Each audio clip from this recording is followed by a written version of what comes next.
Bonjour à tous, ce sont les bonheurs du mercredi.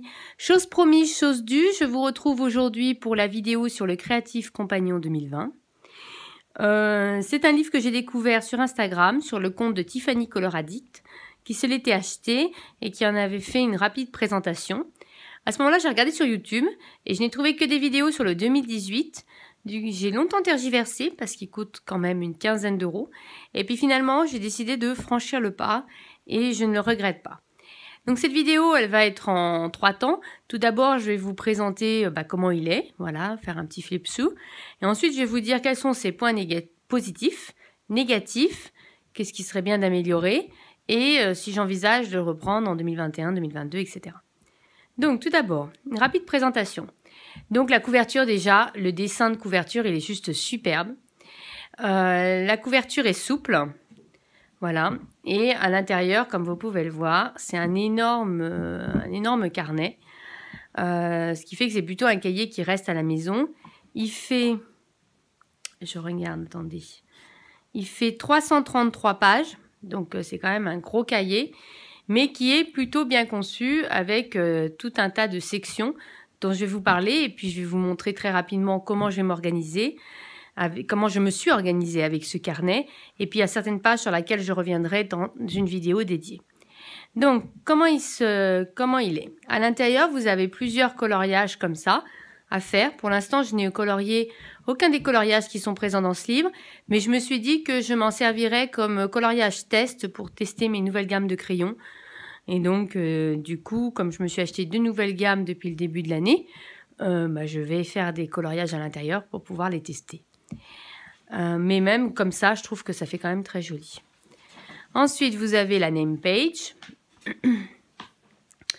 Vous avez tout un tas de pages qui expliquent un petit peu comment vous êtes censé vous approprier ce carnet. Donc, moi, je dois avouer que je ne les ai pas trop lus. Voilà. Ensuite, c'est un peu comme un bullet journal. Vous avez des pages... Ah, je ne peux pas glisser.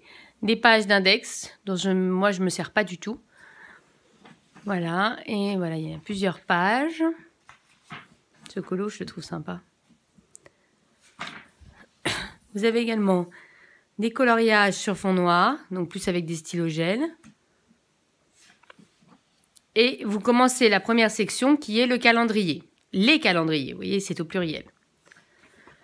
Donc, vous avez tout d'abord une vue sur l'année 2020. Voilà. Et là, vous avez les highlights. Donc, moi, je me suis servi de cette page pour mes objectifs colo 2020. Mais je ne rentre pas dans les détails parce que je vais faire dans la foulée une vidéo qui sera dédiée à cette page-là. À ces pages-là, techniquement, vous avez plusieurs pages. Et ensuite, vous avez les sections par mois avec un calendrier du mois. Alors à l'origine, je voulais mettre des petits ronds avec des pastilles de couleurs au fur et à mesure que je faisais les coloriages. Mais au mois de janvier, je m'y suis pas du tout tenue, j'ai complètement oublié. Mais je compte bien le faire en février. Et là, dans les highlights du mois de janvier, je mets les différentes missions coloriage qui pourraient m'intéresser. Donc il y avait celle des Délices Colo. Si vous avez vu ma vidéo des coloriages terminés, je vous mettrai le lien quelque part. Vous avez vu que j'ai vraiment beaucoup adoré cette mission et que j'ai fait plusieurs coloriages pour cette mission. Voilà. Donc, pareil pour février. Et puis, vous avez comme ça sur tous les mois, avec un petit colo ici. Donc, je vous passe très rapidement. Novembre, décembre. Et une fois que vous avez fait toutes ces pages calendrier, vous avez un grand colo. Celui-là pour Pâques, qui peut être génial. Voilà, vous avez plusieurs pages de coloriage et vous aboutissez à la page Compendium. Je dois avouer que je ne sais pas du tout ce que ça veut dire en anglais. Et là, vous avez différents index. Là, c'est pour mettre toutes les ressources de matériel. Vous voyez, je ne m'en suis pas du tout servi. Là, c'est les wishlists. Là, c'est les techniques. Donc, j'ai marqué les tutos. Je n'ai pas encore eu le temps de marquer le nom, mais les tutos que j'ai suivis ou que je vais suivre. Donc, il y a plusieurs pages. Là, les livres, mais moi, j'en ai trop pour pouvoir les lister. Les sites internet. Donc moi, je commande pas sur 1 milliard de sites différents. Donc pour l'instant, je dois avouer que j'ai pas encore complété. Des podcasts, je dois avouer que pour le coloriage, c'est pas vraiment quelque chose qui m'intéresse. Les hashtags, ça peut être pas mal de compléter. Et là, ça annonce un changement de section dès qu'on a les pages noires. Et là, c'est le planeur créatif. Et là, ces pages-là, elles sont vraiment top. Moi, j'ai fait comme ceci. Donc, vous allez voir pour le mois de janvier. Vous avez un coloriage à droite et vous avez une page quadrillée sur la gauche. Et donc, moi, j'ai marqué le nom du mois à chaque fois. Et après, vous avez plusieurs pages avant d'aboutir à une page sur le même principe. Donc, moi, j'ai fait toute une page avec mes achats du mois. Donc, si vous intéresse, je vous ferai le haul du mois de janvier. Suivi des colos du mois. Donc là, je vous ai déjà fait la vidéo. Ensuite, ici, c'était ma Pâques du mois de janvier. Parce que moi, je fais une Pâques par mois. Donc, c'était ma Pâques du mois de janvier. Et les livres qui sont soulignés, ce sont les livres dans lesquels j'ai déjà un encours. Parce que j'aimerais beaucoup finir un peu des encours que j'ai commencé en 2019. Donc, vous voyez, là, j'avais réussi à faire celui-ci. Là, j'ai continué celui-là, mais j'ai pas eu le temps de le terminer, comme vous le savez. Et donc, à chaque fois que j'ai fait, je mets un petit check. Et sinon, c'est décalé au mois d'après, c'est reporté un peu comme un bullet journal. Et là, j'ai appelé ça MAC, matériel à colorier, parce que j'ai tendance à utiliser toujours le même matériel. Et donc, je me suis dit que j'allais me forcer à utiliser du matériel différent. Et donc, je marque au fur et à mesure vaguement les catégories de matériel pour voir, j'ai déjà utilisé les polychromos, donc je vais changer de gamme de crayons. Donc, pareil pour février. Avec les achats, les colos, la pile à colorier. Donc là, un petit peu différente parce que j'avais une grande section dans l'idée de colorier dans mes carrés. Et donc, du coup, j'ai listé tous mes carrés. Voilà. Et là, ce sont les encours qui me restaient du mois de janvier. Ceux que j'avais commencé et pas terminés. Du coup, je les ai répertoriés ici pour pouvoir essayer de les terminer. Ça, c'est tous les colos que j'ai commencé en janvier. Et donc, vous voyez, on recommence. Je vous remontre une section avec les pages vides. Moi, en tout cas, je l'ai géré comme ça. Et puis, on recommence comme ça sur plusieurs sections. Donc, vous voyez, il y a quand même pas mal de pages sur ce modèle-là. Tac, je vérifie, voilà.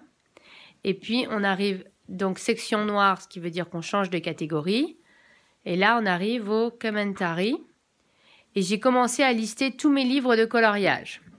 Et l'idée, c'était de d'essayer de colorier dans tous mes livres. Donc, je voulais mettre un petit point, un petit quelque chose. J'ai pas encore eu le temps de le faire.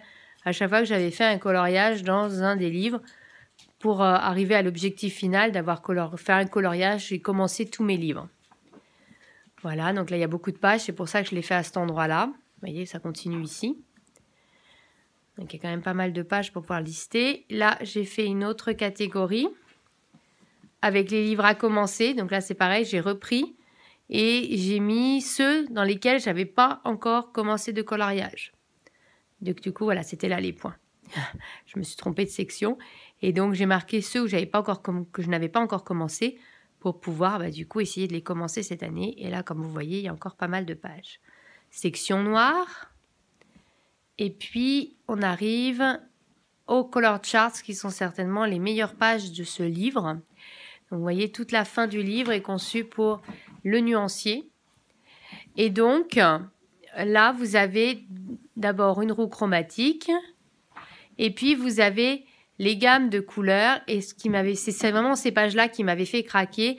C'est que les noms sont déjà écrits. Il y a juste à colorier les pastilles. Alors, il n'y a pas toutes les gammes.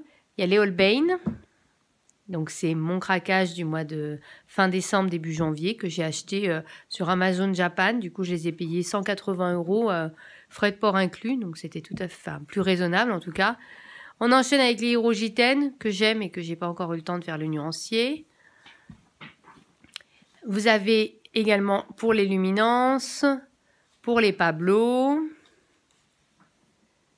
Vous avez également des pages comme ça pour faire les combos à chaque fois, mais moi je ne me vois pas m'en servir. Les polychromos, les prismas. Et après, vous avez des pages comme ça qui sont toutes vierges.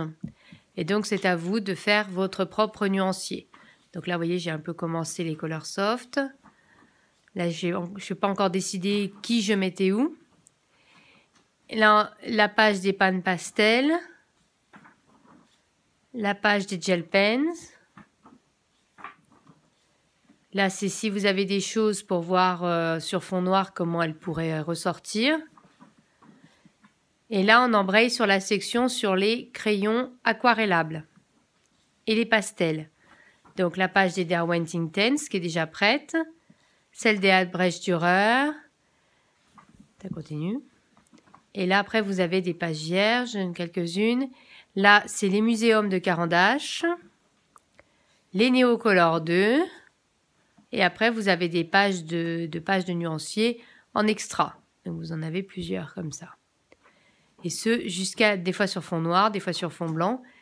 Et ce, jusqu'à la fin du livre. Donc, moi, vous voyez, à la fin, il y avait quelques pages. Donc, moi, j'ai commencé à répertorier mes stickles et mes sparkles. Voilà.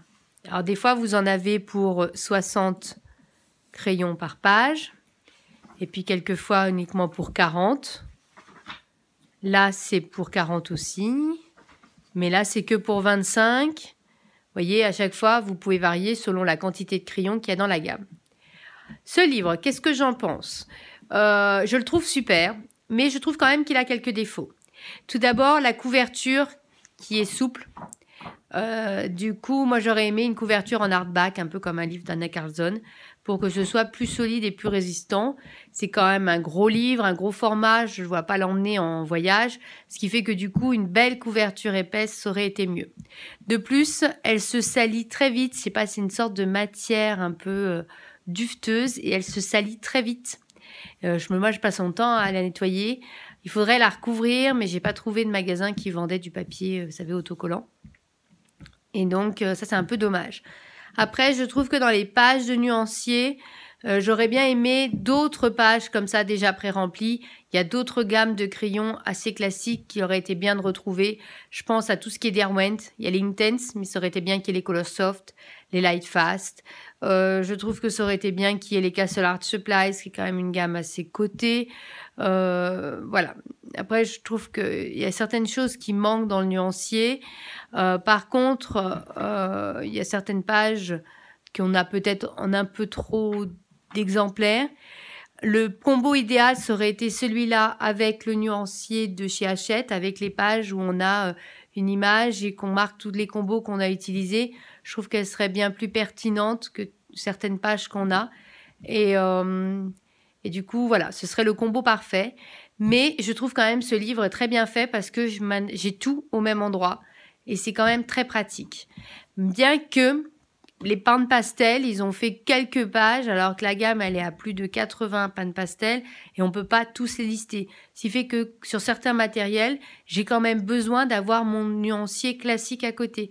Alors que dans l'idée, normalement, c'est que j'ai tout là-dedans. C'est vraiment les défauts que je trouve. Je ne pense pas le reprendre en 2021, mais m'inspirer. Je pense que je prendrai un cahier souple à spirale avec une couverture en dur et que je reprendrai certains modèles de pages qui sont là-dedans pour pouvoir le refaire, à moins qu'il y ait certains changements dans le format et dans les pages de nuanciers qui fassent que je recraque. Mais je reconnais que par contre, c'est super pratique d'avoir tout dans un seul livre. Ça, franchement, c'est génial.